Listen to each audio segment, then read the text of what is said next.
예수 믿는 분들 중에서 적지 않게 예수님에 대한 실망을 가지고 신앙의 낙심과 좌절을 경험하면서 주님을 떠나는 일들이 있습니다. 주님을 믿는 그 믿음이 좀 한결같이 쭉 견고하게 나아가면 너무 좋은데 그렇지 못해요. 어느 때는 산도 옮길 만한 큰 믿음이 되기도 하지만 어느 때는 이스라엘 백성들처럼 주님이 계십니까? 라고 의심하면서 나락에 떨어져서 방황하는 신앙생활을 하기도 합니다. 마치 우리들의 신앙생활을 돌아보면 왔다 갔다 하는 거예요. 좋을 때도 있고 나쁠 때도 있고. 그런데 우리들의 이런 불규칙한 신앙 속에서 아주 극심한 좌절과 낙심과 예수님에 대한 실망을 가질 때가 있습니다. 그때가 언제냐면 내가 예수님을 잘못 이해하고 예수님을 믿음으로 인하여 일어나는 일 때문입니다. 여러분들 전도할 때 보면 예수 믿으세요. 예수 믿으면 병도 낫고 부자도 되고 어려운 일도 잘 해결됩니다. 그렇게 전도를 하십니다. 근데 그 전도를 받고 정말 예수 믿고 잘 되고 부자 되고 건강해지면 야, 하나님 살아계시는구나, 내가 잘 믿었다 라고 그렇게 반응을 하시는 분들이 있는 반면 믿어도 아무런 변화가 없고 도리어 믿으니까 더 어렵고 더 힘들고 더 괴로워서 야, 속았구나, 내가 예수님을 잘못 믿었네 라고 여기는 분들도 있습니다. 예수님의 제자들, 그들은 예수님을 처음 믿은 자들인데 그 신앙이 잘못된 신앙을 가지고 있었습니다. 예수님을 믿으면 예수님이 나중에 로마를 물리치고 이스라엘의 하나님 나라를 세울 때에 자기들이 권력도 가지고 권세도 가지고 부유함도 가지고 명예도 가질 것이라고 믿었습니다. 그래서 예수님 계실 때에 제자들은 종종 다투었습니다. 누가 더 높은 자리를 얻을 것인가, 누가 더 큰 권세를 가질 것인가 하는 그런 다툼 말입니다. 예수님이 예루살렘에 올라갈 때에 제자들은 이야, 이제 때가 왔다, 이제 로마를 물리치고 우리가 나라를 세우는구나, 예수님이 이제 나라를 세우고 왕이 되면 나는 예수님 곁에서 권세와 능력과 그리고 부유함을 가져야 되겠구나 하는 그런 들뜬 마음으로 예루살렘에 함께 올라갔었습니다. 그런데 예수님이 십자가에 못 박혀 죽으신 겁니다. 로마를 물리치기는 그냥 로마의 총독 빌라도에게 사형 언도를 받고 십자가에서 죽으신 겁니다. 제자들은 충격이 왔습니다. 패닉이 왔습니다.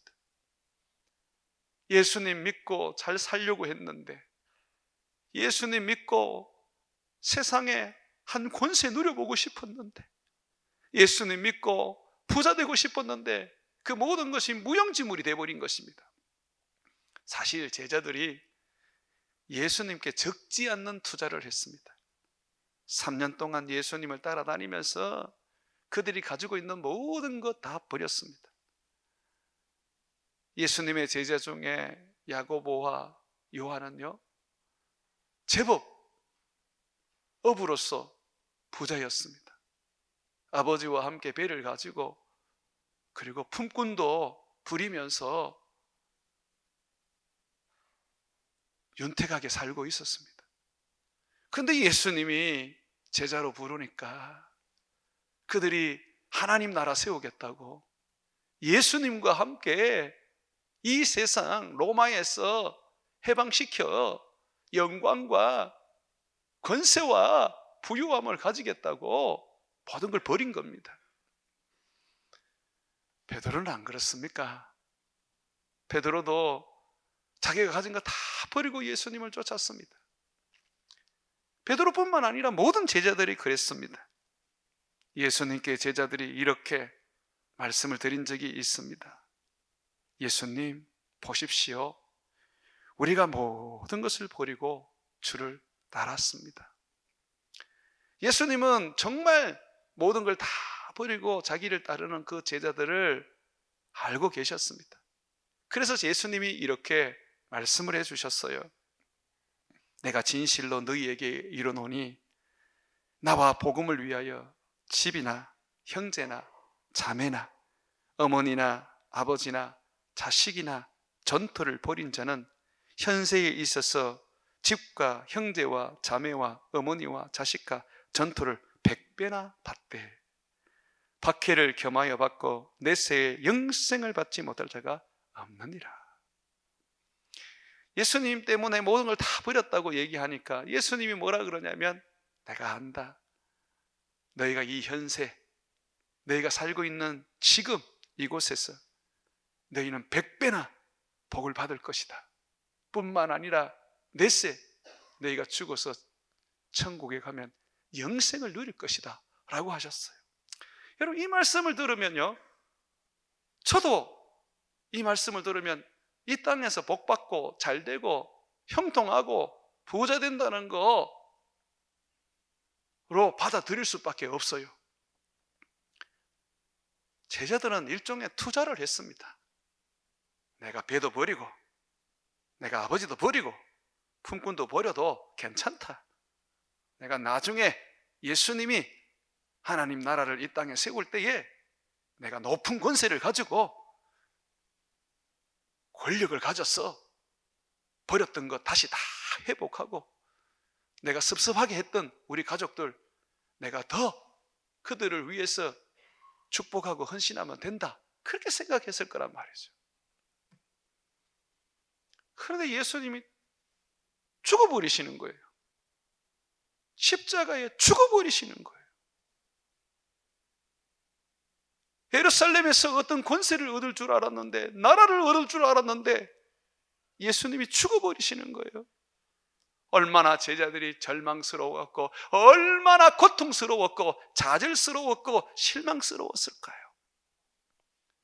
예수님이 잡혀서 신문받을 때에 베드로가 3번이나 부인하고 저주까지 했는데, 그가 저주하고 부인할 수밖에 없었던 그 마음에는 예수님에 대한 실망이 있었을 겁니다. 왜 예수님이 잡히지? 왜 예수님이 지금 저렇게 힘없이 죽어야 하지? 예수님이 이 나라를 해방시키고 로마를 물리치고 이곳에 하나님 나라를 세워야 되는 게 아닌가? 왜 저분은 저렇게 무력하지? 무기력하지? 그렇게 생각하면서 결국은 예수님을 부인할 수밖에 없지 않았을까요? 예수님은 죽음을 이기고 부활하셨습니다. 그리고 제자들에게 계속해서 나타나셨습니다. 그런데도 불구하고 제자들은 좀처럼 그 마음이 회복되지 않았습니다. 상실한 마음, 실망한 마음, 원망하는 마음이 회복되지 않았습니다. 예수님이 부활했지만 달라진 인생은 한 개도 없었어요. 로마를 물리치고 하나님 나라가 세워진 것도 아니었어요. 자기들에게 어떤 권세를 주시고 권력을 주셔서 세상을 호령하는 거 아니었어요. 전 재산을 다 털어서 예수님을 섬겼는데 자기들에게 무슨 금은 보화가 주어지는 것도 아니었습니다. 그러니 부활한 예수님을 보고도 그저 그들은 행복하지 않았습니다. 낙심되었습니다. 그래서 그들은 예수님을 떠나 다시 옛날처럼 고기나 잡으며 살려고 했었습니다. 사랑하는 여러분, 혹시 이것이 우리의 모습은 아닐까요? 내가 예수 믿으면 병 고침 받고, 내가 예수 믿으면 부자 되고 내가 예수 믿으면 사람들에게 칭찬받고 이 땅 가운데 그래도 뭔가 보여줄 수 있는 자랑거리가 될 것이라고 여기다가 정작 예수 믿어보니까 고난이 가득하고 배고픔도 늘 일어나고 하는 것마다 잘 안 되고 예수 믿어보니까 도리어 더 내 삶이 힘들고 어려운 거예요. 정말 하나님 날 사랑하실까? 하나님이 정말 능력이 있으실까? 도대체 하나님이 뭐 하실까? 라고 하면서 예배당은 나오면서 여전히 마음 한편에는 하나님에 대한 원망과 실망과 하나님에 대한 미움을 가지고 있지는 않습니까? 이 모든 것은 제자들과 함께 잘못된 신앙을 가지고 있는 겁니다. 예수님은 우리에게 천국의 복음을 전하셨습니다. 성경 한번 읽어보십시오. 우리의 복음은 잘 먹고 잘 살고 건강하고 형통한 것이 아닙니다. 천국의 복음입니다. 우리 주님께서 모든 걸 다 버리고 나를 믿는 자들, 부모나 형제나 아내나 어머니나 전토나 현세에서 100배나 받는다고 하신 것은 교회를 말하는 겁니다. 이미 여러분들은 예수를 믿고 여러분들은 지금 예수 믿는 형제들을 받았고 예수 믿는 자매들을 얻었습니다. 하늘나라를 주님이 주셨고 이 교회를 여러분들에게 기업으로 주신 것입니다. 우리는 예수님을 믿어도 예수님의 말씀을 전부 다 자기가 경험한 대로 또는 생각하고 싶은 대로 받아들입니다. 주님은 분명히 하늘나라를 얘기하셨는데 우리는 이 땅의 복을 약속했다고 우겨대면서 살아가고 있습니다. 사랑하는 여러분, 예수를 믿는 자에게는 핍박이 있다고 하셨어요. 고난과 고통이 있고 사람들이 우리를 끌고 가서 죽일 거라고 하셨습니다. 그러면서 예수님 뭐라 그러셨습니까? 그래도 끝까지 참아라. 내가 너희를 반드시 구원해 주리라고 하셨습니다. 제자들이 부활하신 예수님을 보고도 아무런 행복도 없고 달라지지 않는 그 실망감 속에서 살아갈 수밖에 없었던 것은 첫 단추가 잘못 끼어진 것처럼 예수를 믿는 이유가 잘못된 것이었습니다. 죄사함 받기 위하여 예수를 믿고 하나님의 자녀가 되어 천국에 가기 위하여 예수를 믿는 것입니다. 주님은 결코 이 땅에 화려하고 번영하고 아름다운 나라 만든다고 약속하지 않으셨습니다. 우리 주님은 다시 재림하실 때에 새하늘과 새 땅을 만들어 주신다고 하셨습니다. 그러므로 우리에게 주님은 말씀하십니다. 이 땅에 연연하지 마라. 이 땅의 사람들도 두려워하지 마라. 너희들에게는 하늘이 너희의 보상이요 너희의 상급이라고 하셨습니다. 자기들이 생각한 성공을 이루지 못하고 자기들이 생각한 권력과 부함을 얻지 못한 제자들은 결국 3년 전에 고기를 잡는 삶으로 돌아가 버렸습니다. 예수님의 제자가 12명인데 한 명은 가룟 유다로서 자살을 했습니다. 11명 남았는데 세상으로 다시 돌아간 제자가 오늘 말씀해 보니까 7명이었습니다. 그 중에서도 가장 핵심적인 베드로와 야고보와 요한은 그 자리에 있었습니다. 예수님을 떠나버리고 다시 물고기를 잡으러 간 이 제자들. 그러나 제자들은 옛날처럼 고기를 잡을 수가 없었습니다. 밤새도록 그물을 던졌습니다. 3년이나 세월을 지났지만 그래도 평생을 고기 잡던 어부였기 때문에 한 마리라도 잡아 올릴 줄 알았습니다. 그런데 하나도 잡지를 못했어요. 예수 따라다니면서 다 버리고 그리고 다 잃어버린 그 인생, 꿈꾸고 기도했던 그런 권력과 부함은 온데간데 없는 그 텅 빈 인생이 마치 밤새도록 고기를 잡는데 고기 한 마리를 잡지 못하고 텅 비어 있는 배, 텅 비어 있는 그물과 같았습니다. 뭘 해도 텅 비어 있는 인생이었습니다. 예수님의 제자라는 그 아름다운 지위도 있었지만은, 그러나 그들에게는 지금 그것조차도 무용지물이었고 비어있는 인생이었습니다. 그런 인생에 주님이 다시 찾아오셨습니다. 주님은 말씀하십니다. 너희는 나를 떠나서는 아무것도 할 수 없다. 나를 떠나면 그저 너희 인생은 텅 비어질 뿐이다.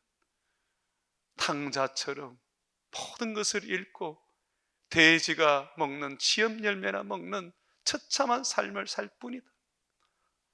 주님은 그렇게 이들을 다시 살리려고 비어있는 그들의 인생의 풍성함으로 채우려고 다시 나타나셨습니다. 한번 말씀을 같이 한번 보도록 하겠습니다. 4절 말씀입니다. 날이 새어갈 때에 예수께서 바닷가에 서셨으나 제자들이 예수인 줄을 알지 못하는지라. 예수님께서 이르시되 얘들아 너희에게 고기가 있느냐? 대답하여 없나이다. 이르시되 그물을 배 오른편에 던지라. 그리하면 잡으리라 하시니 이에 던졌더니 물고기가 많아 그물을 들 수 없더라. 예수님은 십자가에서 죽으신 분이셨으나 그러나 그는 여전히 능력이셨습니다. 밤새도록 아무것도 잡지 못했던 베드로와 제자들, 그들의 빈 배에, 그들의 빈 그물에 예수님은 엄청난 고기, 넘치는 고기를 단 한 번만에 잡게 해 주셨습니다. 153마리의 큰 고기를 그들은 잡았습니다. 그물조차 찢어지지 않고 하나도 잃어버리지 않은 상태 속에서 그들의 삶은 갑자기 부유해지고 풍성해지기 시작했습니다. 주님은 이 사건을 통하여 그들에게 다시 말합니다. 얘들아, 너희가 왜 그렇게 빈손인지 아니? 너희의 삶이 왜 그렇게 가난한지 아니? 너희는 내 말씀을 이해하지도 못했고 내 말씀을 붙잡지도 못했고 내 말씀을 순종하지도 않았기 때문이란다. 사실 베드로는 예수님의 말씀의 능력을 수도 없이 경험했어요. 예수님을 따라다니는 초창기에 베드로가 생계의 어려움을 느끼고 예수님을 잠시 떠나서 물고기를 잡으러 간 적이 있습니다. 밤새도록 그물을 던졌는데 한마디로 잡지를 못했어요. 아침이 되어서 배를 이끌고 이제 배를 손질하면서, 그물을 손질하면서 어제 고기를 잡지 못했던 이제 그것을 이제 마감하려고 하는데 예수님이 갑자기 배에 오르시고 베드로에게 말씀하셨습니다. 베드로야, 깊은 데로 가자. 밤새도록 고기를 잡으려고 했지만 못 잡았는데 이제는 힘도 빠지고 지쳐버렸는데 예수님은 도리어 깊은 바다로 가자고 말씀하십니다. 베드로는 아무 말 없이 순종했습니다. 그리고 예수님은 깊은 바다에서 베드로에게 말했습니다. 그물을 내려라. 그때 베드로는 예수님이 하는 그 말씀이 이해가 되지 않았을 겁니다. 밤새도록 고기를 잡아봤는데 한 마리도 못 잡았기 때문에 그물을 내려도 고기를 잡을 수 없다는 것을 그는 알고 있었습니다. 그는 그러나 아무 말하지 않았습니다. 도리어 이렇게 말했습니다. 예수님, 제가 밤새도록 그물을 내렸는데 한 마리도 못 잡았습니다. 그러나 말씀에 의지하여 그물을 내려 보겠습니다.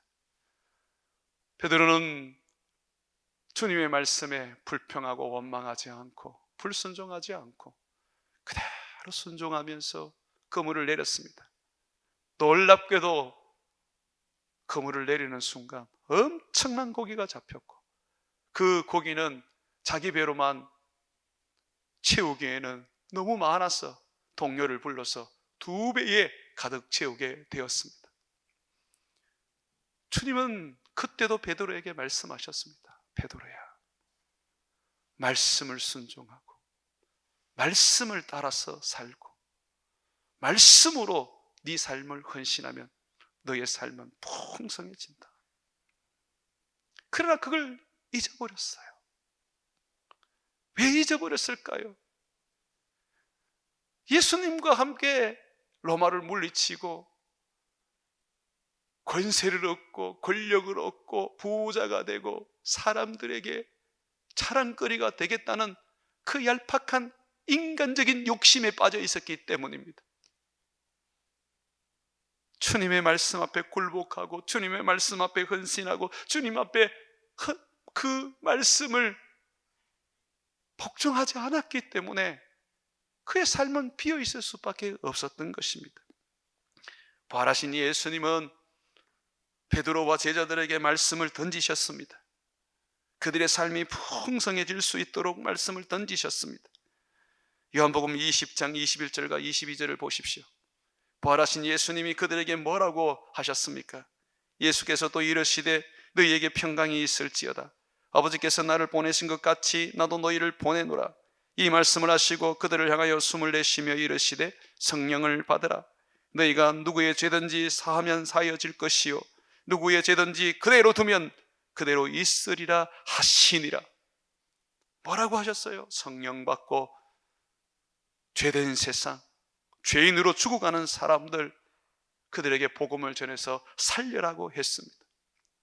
베드로와 함께 제자들이 만약에 이 말씀을 굳게 붙잡고 이 말씀을 세상에 던져서 그들이 성령을 받고 복음을 전하여서 사람들에게 죄사함을 받게 했다면 그들의 삶은 풍성했고 그들의 삶은 열매로 가득했을 것입니다. 그러나 베드로는 그렇게 하지 않았어요. 왜냐하면 베드로는 사람들에게 죄사함을 주고 싶은 게 아니었습니다. 성령을 받고 하나님의 일을 하고 싶은 게 아니었습니다. 로마를 물리치고 거기에서 권력을 잡고 거기에서 돈을 잡아서 부유하고 사람들에게 인정받고 소위 말해서 떵떵거리면서 살고 싶었던 겁니다. 예수를 왜 믿습니까? 영혼을 구원하고 죽은 사람을 살리기 위하여 믿는 거 아닙니까? 주님이 먼저 나에게 죄사함을 주시고 하나님의 자녀 되게 하실 뿐만 아니라 나에게 구원을 주셨습니다. 왜 그렇게 하셨습니까? 너도 가서 사람들을 복음 전하여 구원하고 그들을 살리게 하려고 하신 거 아닙니까? 사람들은 주님의 말씀을 듣고 싶은 것만 듣고 자기가 순종하고 싶은 것만 순종합니다. 예수님은 디베랴 바닷가에서 그물을 오른쪽으로 던져라고 말씀하시면서 그들이 순종할 때에 큰 물고기들을 잡도록 하는 이적을 보여주셨습니다. 그러면서 주님이 말씀하셨습니다. 얘들아, 너의 삶은 말씀만 순종하면 그것이 상식이 된단다. 기적이 상식이 된단다. 나는 전능하신 하나님이다. 하늘과 땅과 땅 아래의 모든 권세를 가진 전능자다. 내 입에서 나오는 말, 내가 너에게 가르친 이 말을 너희가 힘들어도 너희 마음에 들지 않아도 순종하기만 하면 너희는 그 말로 인하여 창조의 역사를 보게 되고 하나님의 축복과 하나님의 풍성하심을 얻게 될 것이다 라고 하셨습니다. 그래서 예수님은 다시 제자들에게 명령하셨습니다. 디베랴 바닷가에서 마태복음 28장 18절과 20절에 보게 되면 예수께서 나와 말씀하여 이르시되 하늘과 땅의 모든 권세를 내게 주셨으니 그러므로 너희는 가서 모든 민족을 제자로 삼아 아버지와 아들과 성령의 이름으로 세례를 베풀고 내가 너희에게 분부한 모든 것을 가르쳐 지키게 하라. 볼지어다 내가 세상 끝날까지 너희와 항상 함께 있으리라 하시니라. 주님은 계속해서 부활하신 후에 반복적으로 말합니다. 복음 전해라, 제자 삼으라. 뿐만 아니라 예수님은 감람산에서 성천할 때도 동일한 말씀을 하십니다. 얘들아, 오직 성령이 너에게 임하시면 너희가 권능을 받고 예루살렘과 온 유대와 사마리아와 땅끝까지 이르러 내 증인이 되라. 이 말씀을 붙잡고 이 말씀을 순종하고 이 말씀을 실천해라. 그러면 너희가 거물을 내렸을 때에 큰 고기를 잡은 것처럼, 많은 고기를 잡은 것처럼 너희는 풍성한 삶을 살게 될 것이다.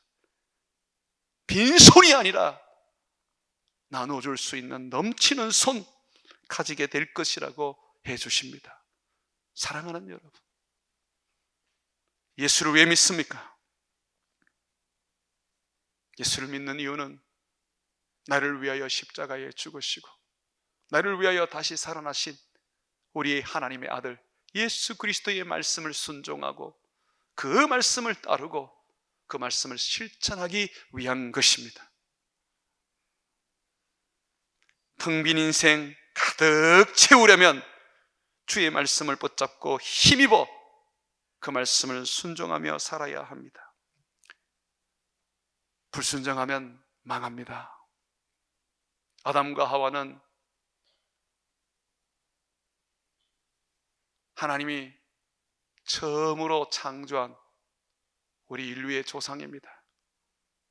그들은 죄도 모르고 그들은 일을 하지 않아도 먹고 사는 것에 염려가 없는 은혜 속에 살았습니다.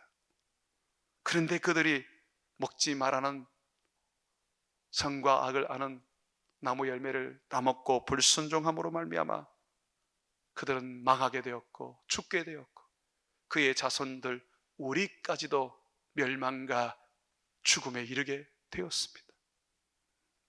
하나님의 말씀에 불순종하면 망하는 거예요.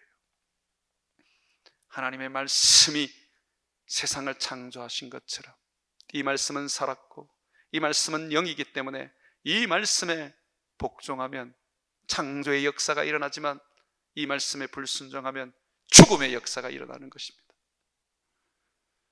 주님의 말씀에 복종할 때는 온전히 복종해야 합니다.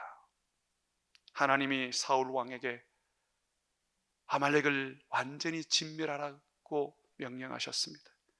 그들이 기르는 짐승도 남겨놓지 말고 다 죽이라고 했습니다. 그러나 사울은 그렇게 하지 않았어요. 백성은 다 죽였지만 왕은 살려두었고 그리고 그 중에 아주 좋은 짐승들도 살려두었습니다. 왜 그렇게 했습니까? 사울 왕은 말했습니다. 하나님께 제사하려고요. 좋은 양, 좋은 소, 좋은 염소 가지고 하나님 제사하려고 남겨두었다고 했습니다. 그때에 하나님은 그러한 사울을 향하여 음하게 진노하셨습니다. 하나님은 수양의 기름이 순종보다 크지 않다고 말씀하셨습니다. 하나님은 제사를 원하지 않는다고 하셨습니다. 순종을 원한다고 하셨습니다. 결국 부분적으로 순종했던 사울은 왕의 자리를 잃고 그런 마지막 전쟁에서 처참하게 죽게 되었습니다. 사랑하는 여러분, 순종하셔야 됩니다. 그런데 우리가 주의 말씀을 잘 순종하지 못하는데 그 이유들이 있습니다. 하나님의 말씀을 붙잡지 못하고 순종하지 못하는 그 이유들을 몇 가지를 보면 첫 번째는 자기의 사사로운 욕심 때문입니다.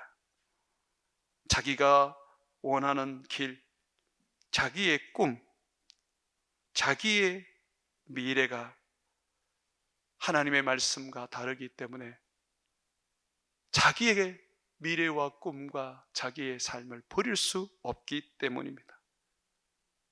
하나님의 말씀을 버리는 것이 더 낫다고 여기는 것이죠. 이것은 말세가 되면 더욱더 심해집니다. 예수님을 믿는데 교회 예배당에 와서 앉아 있기는 하는데 성경은 뒤적뒤적거리고 앉아 있는데 그러나 결코 주님을 위하여 말씀을 듣고 그 말씀을 순종하려고 하지 않습니다.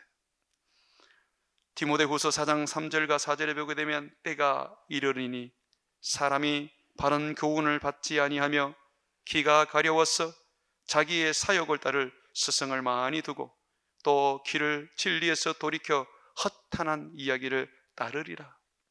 오늘날처럼 자기가 듣고 싶은 설교, 자기가 원하는 그런 메시지를 들을 수 있는 시대가 어디 있습니까? 인터넷에 들어가서 유튜브만 열어도 수천 수만의 설교를 들을 수 있습니다. 골라서 자기가 원하는 대로 들을 수 있습니다. 그런데 그것이 나를 멸망에 이끈다는 것입니다. 내가 듣고 싶은 이야기를 듣는 게 하나님의 말씀이 아니에요. 설교자들은 이 부분에서 굉장히 조심해야 합니다. 영국의 청교도들이 설교를 하는데 자기들이 원하는 설교, 자기들이 하고 싶은 설교만 하게 되었습니다. 그러다가 어느 날 이 청교도들이 반성하기 시작했습니다. 나는 말씀을 맡은 자인데 왜 내가 하고 싶은 설교를 하고 내가 하고 싶은 말을 하고 있을까? 이것은 죄다. 이것은 거짓 선지자의 모습이다. 이렇게 해서는 안 된다. 그래서 그 반석으로 말미암아 청교도들은 강의 설교를 만들어내기 시작했습니다.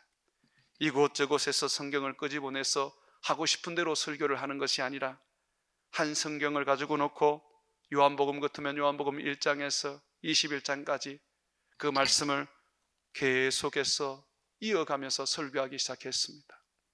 그러다 보니까 청교도들은 더 성경에 공부를 하게 되었고 자기 말이 아니라 성경 본문에 있는 하나님의 말을 전하기 시작했습니다.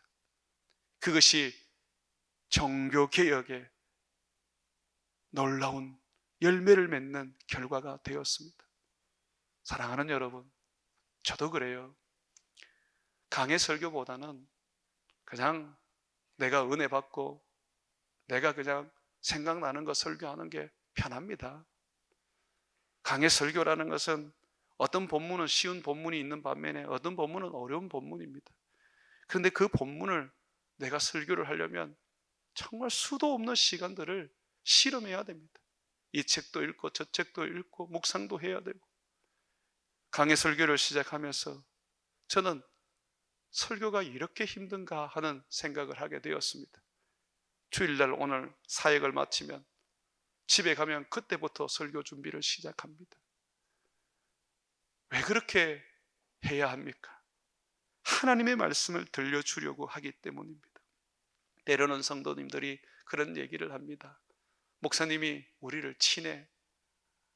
왜 그렇게 얘기를 하느냐면 목사님이 오늘은 저 본문 가지고 설교하다가 이제는 다른 본문 가지고 설교를 하는데 꼭 우리들에게 할 말이 있으면 본문을 바꿔서 설교를 한다는 겁니다. 그러면서 그 본문 가지고 그냥 우리를 갖다 때린다는 것이죠. 저도 그런 오해를 많이 받았습니다. 그래서 그런 성도들의 마음에 상처를 주지 않기 위해서 제가 꾸준하게 강해 설교를 하는 겁니다. 제가 처음 교회를 개척했을 때는 강해 설교 안 했어요. 이곳에서 저곳에서 감동받는 대로 기도에 응답받는 대로 설교를 했습니다. 그 설교도 참 좋았습니다. 하지만 부작용이 많았습니다. 왜 목사님 날 치느냐고 그러면서 성도들이 힘에 겨워하는 모습을 보면서 도저히 제가 어떻게 할 수가 없는 거예요. 제가 그런 일을 잊고 난 다음에 강의 설교를 하고 그리고 성도들과의 교제도 많이 안 합니다. 왜냐하면 성도들과 교제를 해서 만나보면 그분들의 이야기들을 다 제게 해주는데 그게 설교로 나오면 목사님이 나를 치네 이렇게 생각을 하기 때문에 그래요. 저는요 제 말을 하고 싶지 않아요. 하나님의 말씀만을 하고 싶어요. 그러다 보니까 여러분 우리가 설교를 통해서 말씀을 들을 때에 그 말씀이 하나님의 말씀인 줄 알고 그 말씀을 붙잡고 순종하고 힘입어서 실천해야 합니다. 듣고 싶은 말만 들으면 안 됩니다. 망합니다. 제가 다시 말하지만 듣고 싶은 설교를 들으면 여러분은 죽습니다. 주님의 말씀에 순종하지 못하는 두 번째 이유는 성경의 잘못된 해석 때문입니다. 성경을 많이들 읽으시는데 읽는다고 그게 그대로 여러분들이 해석하는 대로 해석해서는 안 됩니다. 성경은 내게 대한 이야기라고 예수님이 말씀하셨어요. 목사들이 왜 신학교 가서 백학점이나 되는 오랜 시간을 거치면서 죽도록 공부를 합니까? 저는 대학과 대학원과 미국에서 6년의 기간을 보내면서 성경만 공부를 했습니다. 성경이라는 것은 읽으면 답이 나오는 게 아닙니다. 성경이라는 것은 정말 우리가 심도 있게 공부하고 그것을 가지고 정말 하나님의 뜻이 무엇인지 살펴보아야 하는 영적인 일입니다. 그런데 이걸 그냥 이단들도 막 지 맘대로 풀고 성도들도 성경을 읽으면 저거 맘대로 풀고 목사님 설교하면 에이 그 목사님 이상하게 설교하네 그렇게 여기기 때문에 결국은 하나님의 말씀을 받아들이지 않는 거예요. 베드로후서 3장 16절에 보게 되면 베드로는 이런 경고를 합니다. 바울이 우리와 같이 하나님의 말씀을 편지로 써서 보내는데 수많은 사람들이 그것을 자기 마음대로 이해하고 해석한다고 하고 있습니다. 그 중에 알기 어려운 것이 들어있으니 무식한 자들과 굳세지 못한 자들이 다른 성경과 같이 그것도 억지로 풀다가 스스로 멸망에 이르느니라. 그러므로 사랑하는 자들아 너희가 이것을 미리 알았은즉 불법한 자들의 미혹에 이끌려 너희가 굳센 데서 떨어질까 삼가라. 여러분 이단 중에 정통신학에서 공부하고 공부를 많이 한 목사들 중에 그런 이단이 있습니까? 찾아보면 없습니다. 참 보다 보면 뭐 중학교 졸업하고 보면 그냥 성경을 굴에서 팠다 그러는데 지 맘대로 해석하고 지 맘대로 느끼고 지 맘대로 그냥 가르치는 그런 사람들이 다 이단입니다. 성경은 지적인 부분입니다. 그냥 기도한다고 알아먹는 게 아니에요. 어떤 분이 이런 얘기를 하시더라고요. 저는 그분의 얘기로 제가 뭔가 하나 깨달은 게 있었습니다. 목사님, 예수님의 말씀과 사도 바울의 가르침이 충돌한다면 목사님은 어느 걸 따르겠습니까? 물론 성경은 충돌하지 않습니다. 그런데 우리가 읽고 연구하는데 우리의 좁은 이해로 예수님의 말씀과 사도 바울의 그 가르침이 충돌할 때 어떻게 하냐 이 말입니다. 제가 그분에게 물었습니다. 어떻게 해야 됩니까? 예수님의 말씀을 따라야죠. 목사님, 우리는 사도 바울을 믿는 게 아닙니다. 예수님을 믿습니다. 사도 바울의 그 성령으로 기록됐지만 그 해석조차도 예수님의 말씀을 근거로 해서 해석해야죠. 저는 그분의 말이 100배, 1000배 옳다고 생각합니다. 제가 신학을 깨트릴 수 있는 또 하나의 귀한 깨달음을 주셨습니다. 그렇습니다, 여러분. 예수님의 말씀이 뭐라고 우리에게 가르칩니까? 예수님은 좁은 길로 가지 않으면 우리에게 멸망에 이를 거라고 말합니다. 주여 주여 하는 자마다 다 천국에 들어가지 못할 거라고 말합니다. 주님의 말씀을 지켜 행하는 자야만이 내 제자며 천국에 들어간다고 말씀하고 있습니다.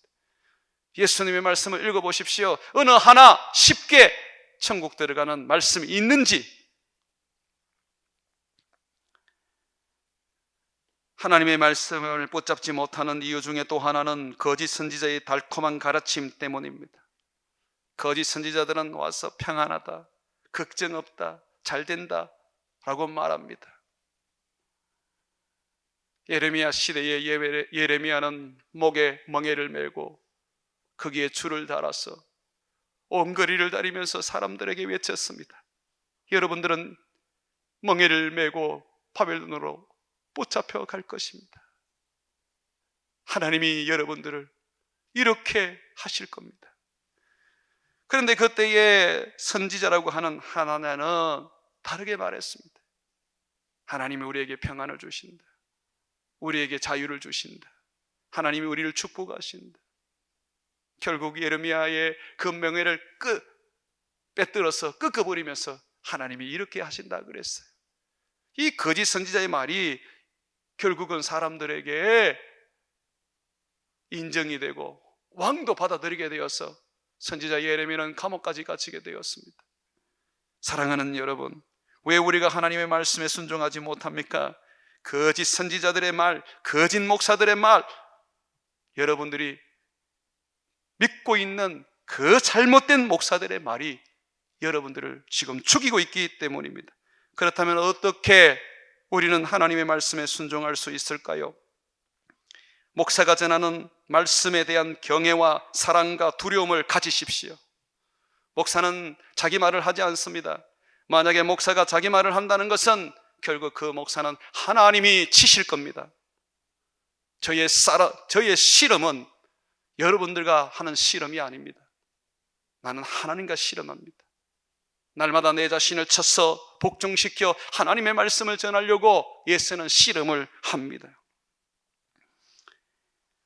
대구 동신교회에 아름다운 건물이 하나 지어져 있습니다. 300억 넘게 들어서 지어졌는데 거기에 아주 헌신하신 한 장로님이 있습니다. 그분은 예수 믿은 지 얼마 되지 않는 분이셨어요. 건축업을 하시는데 그때에 회사가 너무 어려워서 거의 부도 직전에 이르렀습니다. 아내 때문에 교회도 나가고 그렇게 그가 어떻게 하든지 사업을 일으키려고 했지만 뾰족한 수가 없었습니다. 그러던 중에 그가 하나 남은 빈 땅 그 위에 뭔가를 새로 시작하려고 했습니다. 돈이 있어야 뭘 할 건데 돈이 없으니 아무것도 할 수가 없었습니다.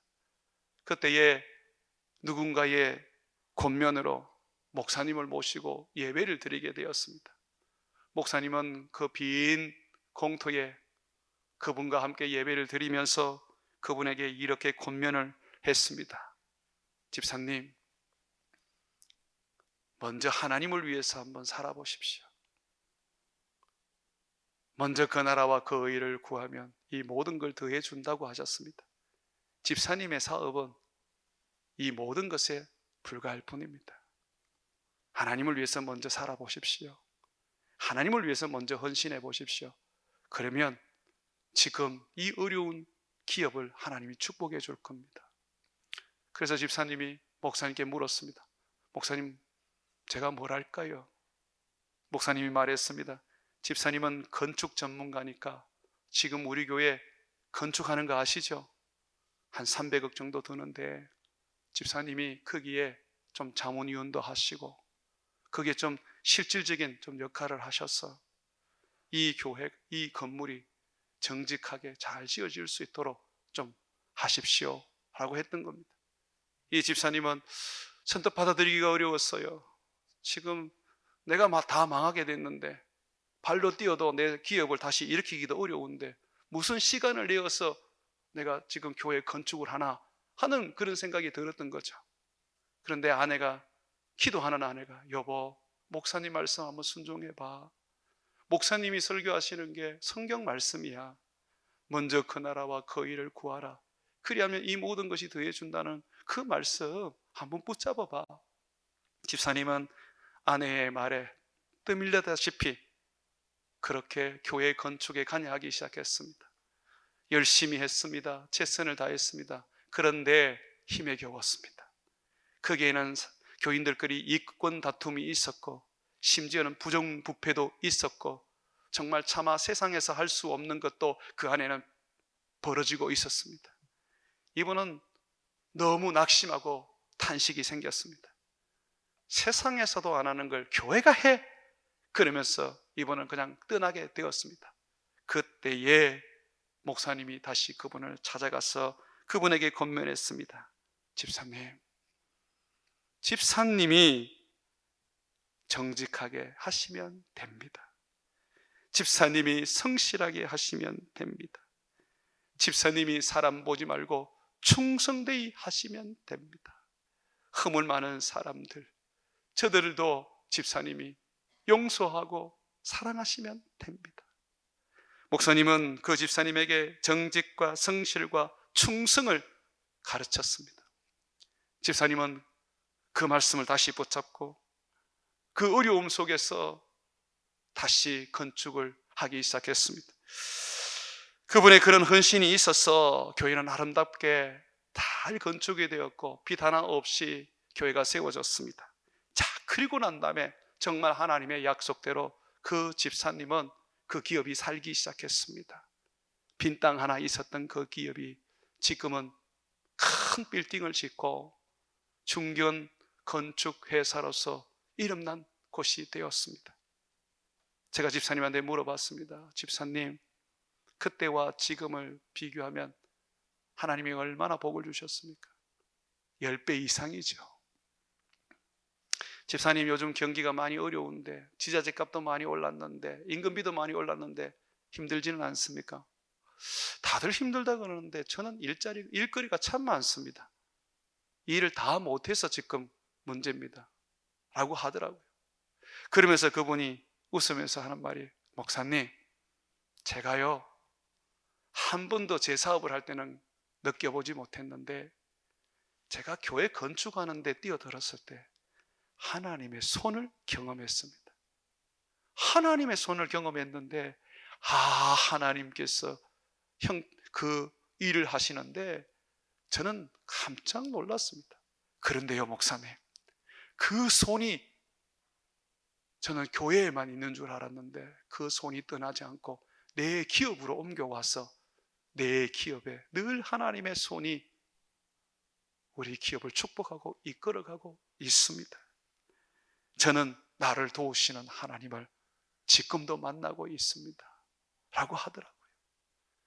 사랑하는 여러분, 우리의 사랑하는 것은 주님을 이용하는 것이 아니라 주님의 말씀에 순종해서 주님을 섬기게 되면 우리 주님의 손을 경험하고 주님이 약속대로 이 모든 것을 더하여 주시는 것입니다. 주님 믿으십니까? 주님 믿으십니까?